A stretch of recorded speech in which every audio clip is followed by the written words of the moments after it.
নমস্কার আপনাদের সকলকে। তো আজকে আমি বানাবো ছোলা। তো এখানে ছোলাটা আমি সকালবেলা ভিজিয়ে গেছি। এইখানে নিয়েছি সব কিছু বেটে নেবো। কুকারে ঢেলে দিচ্ছি। এটা কিন্তু কাবলি ছোলা। জল দিয়ে দিচ্ছি, 1 চামচ লবণ দিয়ে ঢাকনটা বন্ধ করে গ্যাসে বসিয়ে দিচ্ছি। ছাড়িয়ে নিয়েছি, ভালো করে ধুয়ে নেবো। সব একসঙ্গে পিষে নেবো মিক্সিতে। এটা সিদ্ধ হয়ে গেছে, কড়াইটা বসিয়ে দিয়েছি। শুকনো লঙ্কা, 2টো তেজপাতা, এলাচি, দারচিনি কুচানো। পেঁয়াজটাকে লাল লাল করে ভেজে নেবো হোটেলের স্টাইলে। তো পেঁয়াজগুলো তুলে রেখে দিত। জিরে, পেঁয়াজ বাটা, লঙ্কা বাটা, সুন্দর লাগে দেখতে।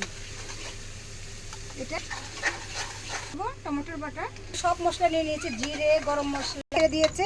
এবার দিয়ে দেবো ছোলা। क्या बात है, সবজি রেডি। আমি উপর থেকে পেঁয়াজ হয়ে গেছে ছোলা। তারাই ভিডিওটা দেখছেন দাদা ভাইরা, ভালো লাগলে একটা লাইক করবেন প্লিজ।